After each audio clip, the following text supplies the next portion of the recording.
সুদখোর ইউনূসের কথা শুনে লাফাচ্ছে, আর ওই জামাতের ওরা কয়দিন আছে, জি আপা। সামনের 1 মাস থেকে কিনা দেখো। আপা আমার চিনছেন, আমি ছাত্রলীগের যুগ্ম আহ্বায়ক গোপালগঞ্জ সদরের আপা। হ্যাঁ আপা আপনাকে খুব মিস করতেছি আপা। আপা দেশের অবস্থা তো খুবই খারাপ আপা। খুবই খারাপ, সবার উপরে শুরু করছে এখন খুন করা।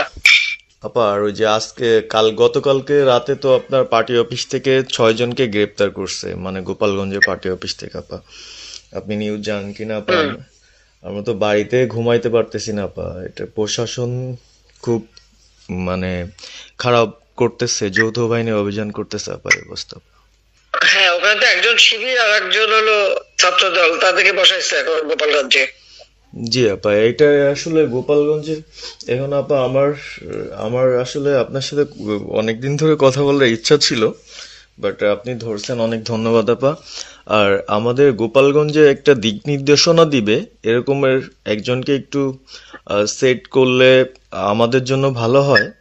আর দ্বিতীয়ত তাহলে সারা বাংলাদেশের নেতাকর্মীরা হয়তো বা নামতে পারতো। হ্যাঁ, একজনের নাম বলবা, সাথে সাথে তাদের একটা মামলা দেবে এবং গ্রেপ্তার করে দেবে। ও, তাহলে তো ওইটা আসলে, তাহলে তো সেটাও তো আসলে, তাহলে আমাদের কোন দিকে যে যাব আপা আসলে?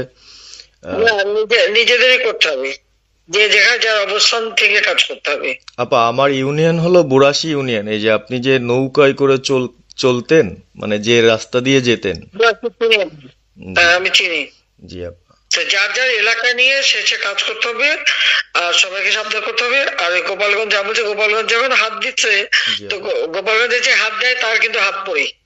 জি আপা, জি আপা, জি জি গোপালগঞ্জে হাত দিলে এটা ভালো হবে না। জি আপা। আপা আপনি ভালো আছেন তো আপা? আমি ভালো আছি, আমি ঠিক আছে। আমি এই যে কথা বলছি সারা বাংলাদেশে, কারণ কালকেই প্রজ্ঞাপন দিছে। জি আপা। এনএসআই, র্যাব, ডিজিএফআই সবাইকে রিপোর্ট, আইজিপি কে ডেকে ইউনূস বলে দিছে, মানে আওয়ামী লীগের সাবেক এমপি, বর্তমান এমপি, ভবিষ্যতে এমপি হতে পারে, জি আপা। তারা তাদের আত্মীয় স্বজন, আত্মীয় স্বজন, জি আপা। প্লাস যারা কাউন্সিলর, মেম্বার, তারপরে মেয়র, যে যেখানে আছে, এবং তাদের আত্মীয় স্বজন সবাইকে অ্যারেস্ট করতে বলছে। তোমরা কত করবে সেটাই তো কথা। হ্যাঁ আপা, এখন আমি কালকে আমাদের ইউনিয়নের চেয়ারম্যান, আপনি চিনেন কি না জানি না, এম ননি আহমেদ ননি, উনার সঙ্গে একটা মিটিং করলাম, কথা হয়েছে অনেকক্ষণই। তো উনি দিক নির্দেশনা দিল এবং কালকেই যাওয়ার কথা ছিল আমাদের একটা মিছিল নিয়ে, বুড়াশি ইউনিয়নের যারা ছাত্রলীগ করে কর্মী যারা আছে এদের নিয়ে আমরা একটা মিছিল নিয়ে যাওয়ার কথা ছিল। কিন্তু তার ভিতরই, মানে সন্ধ্যার পরে 7টায় প্রোগ্রামটা ছিল, তার ভিতরে নিউজ আসলো যে যৌথ বাহিনী অভিযান চলবে। তো আমরা গেলাম না। ওনারা যারা গেছিল, যাওয়ার পরে আপনার অ্যারেস্ট করলো। আর ওই যে পিছন দিয়ে যে গেটটা আছে না আপা, ওই গেট দিয়ে হয়তো বা 4-5 জন ধরেন যে চলে গেছিল বাইরে, এই অবস্থা। আর আমাদের যারা আসলে আমরা দলকে ভালোবাসি, আপনাকে ভালোবাসি, সংগঠনটাকে সুন্দরভাবে সচ্ছল রাখার চেষ্টা করতেছি, এদের খুব ডিস্টার্ব করতেছে খুবই। আপনার যেদিন জন্মদিন ছিল ওই দিন আমরা আমাদের ছোট ভাইদের দিয়ে, বঙ্গবন্ধু কলেজের ওদের দিয়ে আপনার অনুষ্ঠানটা ওরা করতেছিল, কেক কাটছিল, এর ভিতরে ওসি নিজে এসে ওদের কলার ধরলো। মানে খুব অ্যাক্টিভ যে 4-5 জন ছেলে আছে, হিমেল, তারপর বাপ্পি, রেয়াজ, সাকিব,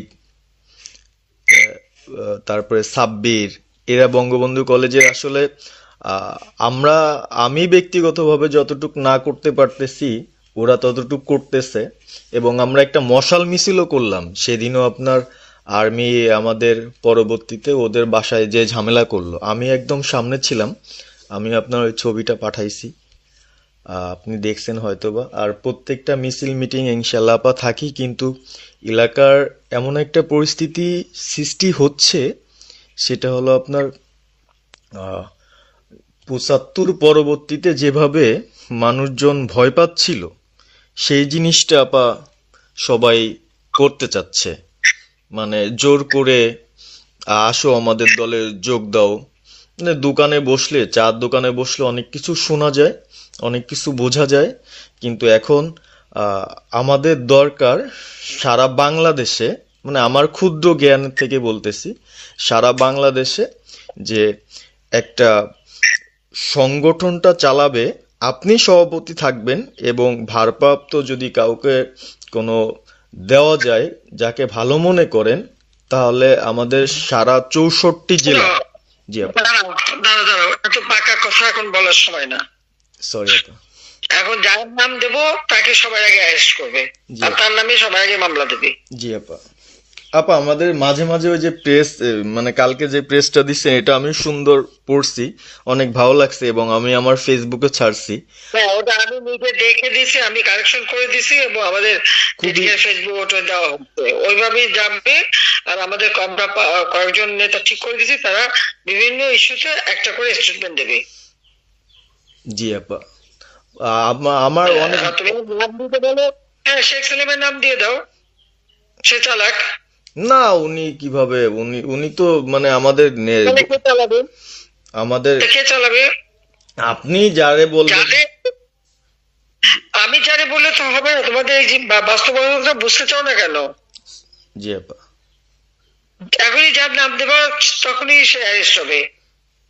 তাহলে আপনি, সাজার খান, জি হ্যাঁ সাজার খান নামছে, তাকে অ্যারেস্ট করছে। জি আপা। বসে বসে মানে কার কাছ থেকে কি পাকা কথা শুনবো বলে তো লাভ নেই। জি আপা। এদের নর্মাল, আমাদের তো নর্মাল রাজনীতি করতে দেবে না। জি আপা। ওই ওসি যে ওসিকে কলার ধরছে, ওসির নাম কি, ওসির বাড়ি কোথায়, সেটা খোঁজ করে বার করো, আমায় পাঠাও। ঠিক আছে আপা, আমার আপা যদি সুযোগ থাকে আপা, আমি আজকেই আপনাকে ওই বিস্তারিত পাঠাচ্ছি, উনি কত সালে ঢুকছে সবকিছু পাঠাচ্ছি আপা আপনাকে। সবকিছু দাও, বললো যে 1 মাঘে শীত যায় না। ঠিক আছে আপা। 15 বছর দেশ বেতন ভাতা বাড়াইছি, রেশন বাড়াইছি, এই পুলিশের সবকিছু করে দিছি, জি আপা। আর্মিদের করে দিছি, জি এই আপা। পর্যন্ত যে কজন সব আমার প্রমোশন পাওয়া। জি আপা। আর এখন একেবারে ওই সুদখোর ইউনূসের কথা শুনে লাফাচ্ছে, আর ওই জামাতের ওরা কয়দিন আছে, জি আপা। সামনে 1 মাস থেকে কিনা দেখো।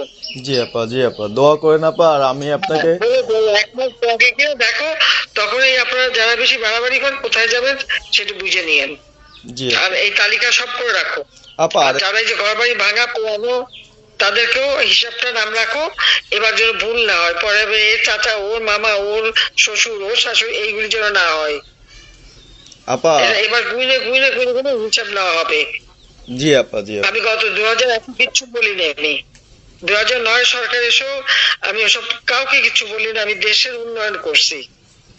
আল্লাহ এরপরে যদি আল্লাহ যদি সুযোগ দেয়, তার আগে যারা আমার নেতা কর্মীকে হাত দিচ্ছে, কোপায় কোপায় ছাত্রলীগে মারতেছে, প্রত্যেকের এক একটা শিক্ষা আমি দিয়ে ছাড়বো। আর